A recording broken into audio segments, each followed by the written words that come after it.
দেখো এবছর কি নতুন নিয়ম লাগু হবে, অনেকজনের মনে একটা সংশয় যাচ্ছে কি এবছর কি নতুন নিয়ম আসতে পারে। তো তোমাদের এই ভিডিওটা শেষ পর্যন্ত দেখা দরকার। আমি এই ভিডিওটির মাধ্যমে কি কি চেঞ্জ হতে চলেছে সেটা তোমাদেরকে জানাবো এই ভিডিওটার মাধ্যমে। তো প্রথমত ভিডিওটা দেখার চেষ্টা করো শেষ অবধি, এবং কত কি ভ্যাকেন্সি আছে এবং কাদের জন্য কত কি সুরক্ষিত ভ্যাকেন্সি রাখা হতে পারে সেইটা নিয়েও আলোচনা করাবে। তার সাথে সাথে এই চ্যানেলেতে তোমরা নিচে দিয়ে ডেসক্রিপশন বক্সে এই ওয়েবসাইটে ক্লিক করলে তোমরা এই ডিটেলসটা জানতে পারবে, ঠিক আছে। তো এবারে চলো। দেখো পশ্চিমবঙ্গ পুলিশ চাকরি বা হাজার হাজার যুবক যুবতীর স্বপ্ন, সেটা সবাই জানো কি 2026 সালে বড় সড়ো নিয়োগের সম্ভাবনা তৈরি রয়েছে। এবং WB constable recruitment 2026 TRBP PRB board যথেষ্ট কাজ করছেন। এবং যা তুই জানো তোমরা যে আগের যে কেসটা আছে সেই কেসটা মিটে যেতে তোমাদের কিন্তু এটা রেজাল্ট বেরোনোর পরে এটা ভ্যাকেন্সিটা বেরোবে, এবং ভ্যাকেন্সি কবে বেরোবে এবং আবেদন কবে থেকে করতে পারবেন এই ভিডিওটা অবশ্যই দেখবেন। তো চলো, নিয়োগের সম্ভাবনা কেন বাড়ছে। পুলিশ বিভাগে প্রতি বছরে বেশি কিছু পদ শূন্য হয় এবং তাই আইন শৃঙ্খলা বজায় রাখাতে কনস্টেবল নিয়োগ অত্যন্ত জরুরি। এবারে 10,000 থেকে 11,900 তার বেশি শূন্যপদ নিয়োগ হতে পারে। এর মধ্যে পুরুষ এবং মহিলা উভয় প্রার্থীর জন্য আলাদা আলাদা কোটা থাকবে। এটা একটা অনুমান মাত্র। শারীরিক মাপজোক যেখানে তোমাদের থাকছে বন্ধুরা, তোমরা যেটা চিন্তা করছো যে 170 সেন্টিমিটার হয়ে যাবে, 170 সেন্টিমিটার হয়ে যাবে, 33% নাম্বার লাগবে, তো তোমরা অবশ্যই দেখো এখানে থাকছে 2026-এ পুরুষ কনস্টেবল মেল ক্যান্ডিডেট জন্য সাধারণ মানে জেনারেল ক্যান্ডিডেট আর ওবিসি এসসি এদের জন্য 167 সেন্টিমিটার হাইট হতে হবে। ওজন 57 কেজি, যেমন জানো তোমরা কি যার হাইট অনুযায়ী সেরকম ওজন লাগবে। 78 সেন্টিমিটার চেস্ট, 5 সেন্টিমিটার ফোলাতে হবে। এবার আসছি গোর্খা রাজবংশী এসটি যারা আছেন তারা আছে 160 সেন্টিমিটার এবং 53 কেজি ওজন লাগবে ন্যূনতম, এবং 76 সেন্টিমিটার চেস্ট লাগবে, 5 সেন্টিমিটার ফুলিয়ে।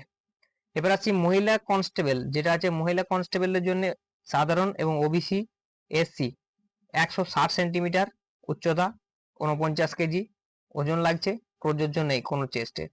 এবার গোর্খা রাজবংশীর জন্য 152, এখানে তোমরা অবশ্যই দেখতে পাচ্ছ 152 সেন্টিমিটার। এবং কেউ ঘাবড়াবে না যদি কেউ তোমাকে বলে কি 170 সেন্টিমিটার হাইট হবে। আমি অনেকজনের অনেক ভিডিওতে দেখলাম কমেন্টে যে অনেক ভাই বলছে এবারে কি পুলিশকে 170 সেন্টিমিটার হাইট করে দেওয়া হবে, কিন্তু 170 সেন্টিমিটার হাইট করলে অনেক ছেলে বাদ চলে যাবে, পশ্চিমবঙ্গের অনেক ছেলে বাদ চলে যাবে, কম্পিটিশন অনেক কম হয়ে যাবে। আর এখানে তোমরা দেখতে পাচ্ছ যে আবেদন কবে থেকে শুরু, এরপরে কিন্তু তোমাদের সম্ভব যে ভ্যাকেন্সিটা আছে ভ্যাকেন্সিটা তোমাদের কিন্তু আগস্ট কিংবা সেপ্টেম্বরের দিকে তোমরা কিন্তু দেখতে পারবে। আগস্ট কিংবা সেপ্টেম্বরের দিকে তোমাদের ভ্যাকেন্সিটা বেরোবে এবং আবেদন শুরু হবে ঠিক সেপ্টেম্বর 2026-এর মধ্যে। এই একটা অনুমান ডেট বলা হয়েছে এবং পোর্টাল খুলে যাওয়ার পর সম্ভাবনা রয়েছে এবং অক্টোবর কি শেষের দিক পর্যন্ত তোমাদের ফর্ম ফিল আপ শেষ হয়ে যাবে। এবার আবেদন ফি আসছে কি Paschimbanga police recruitment board WBPRB board 170 টাকা ইউআর ওবিসি ইডাব্লিউএস ক্যান্ডিডেট জন্য নেয়, যেটা হচ্ছে আবেদন ফি 150 টাকা এবং প্রসেসিং ফি 20 টাকা। এবার আছি এসসি এসটি জন্য 20 টাকা মাত্র প্রসেসিং ফি নেওয়া হয়। শিক্ষাগত যোগ্যতা তোমাদের বন্ধুরা বলছিলাম যেটা যে 33% নাম্বার যাদের লাগছে, বলছিল 33% যে আর্মির মতো নাম্বার লাগবে, কিন্তু এখানে কোনো আর্মির মতো নাম্বার হবে না, সিম্পল 10 পাস হলেই হবে। এখানে কোনো পার্সেন্টেজে কোনো কিছু ম্যাটার করে না। বয়স সীমা 18 থেকে 30 বছর অবধি থাকছে। এবারে যারা ওবিসি 3 বছর ছাড় পাবে, এসসি 5 বছর, এসটি 5 বছর, সেটা তোমরা ছাড় পাবে। ইডাব্লিউএস এ কিন্তু এখনো পর্যন্ত কোনো ডিক্লেয়ার হয়নি, ইডাব্লিউএস এ কোনো বয়সের ছাড় সীমা নেই, সেটা হচ্ছে জেনারেল ক্যাটাগরির মধ্যে পড়ে, ঠিক আছে। এবার আসছি আমরা যে ভাষা কি কি জানতে হবে। দেখো প্রার্থীকে বাংলা পড়তে এবং লিখতে বলতে জানতে হবে। দার্জিলিং ও কালিম্পং জেলার স্থায়ী বাসিন্দার ক্ষেত্রে নেপালি ভাষা প্রযোজ্য, ঠিক আছে। এরপরে আমি তোমাদেরকে একটা জিনিস বলে দিই, গুজবে কান দিবে না, নিজের তৈরিটা নিজে তৈরি করো, প্রস্তুতি নাও, এখন থেকে পড়াশোনা স্টার্ট করে দাও সিলেকশন নিতে চাইলে। আর যারা ফ্রিতে অনলাইন মক টেস্ট দিতে চাও তারা এর নিচে দেওয়া ওয়েবসাইটটাতে ক্লিক করলে তোমরা এখানে ফ্রিতে অনলাইনে মক টেস্ট দিতে পারবে।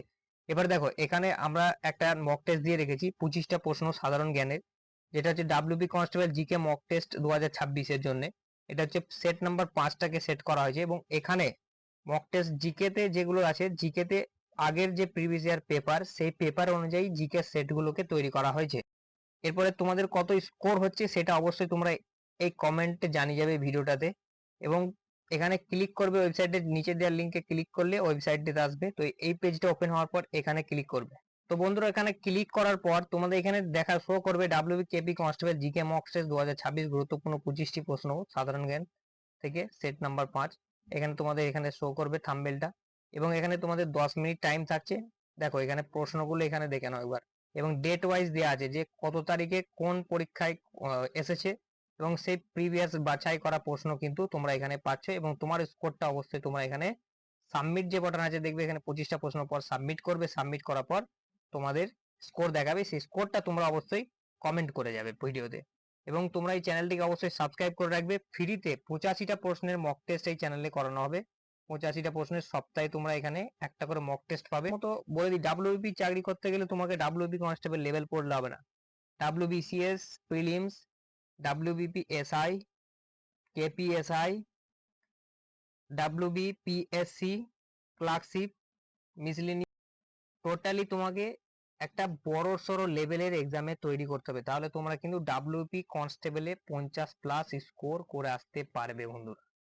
তো এই 50+ স্কোর যারা করে আসতে পারবে, যারা ওবিসি ক্যান্ডিডেট আছো তাদের জন্য সিলেকশন একটা পোস্ট পাক্কা হয়ে যাবে। এবার তোমরা যদি এইভাবে পড়াশোনা করো, যারা জেনারেল ক্যান্ডিডেট আছো তাদের মিনিমাম তোমাদেরকে 50-এর ওপরে 55-এর ওপরে তোমাদের স্কোর করতে হবে। তার জন্য তোমাদেরকে একটু মেহনত করতে হবে। এবং যারা নতুন ক্যান্ডিডেট আছেন, যারা জানেন না, একবারও জানে না যে কিভাবে ডাব্লিউবি কনস্টেবলের নিয়োগ প্রক্রিয়া হয় এবং কিছু না হয়, চ্যানেলটির সাথে অবশ্যই জুড়ে থাকবে, তোমাদেরকে সাহায্য করা হবে।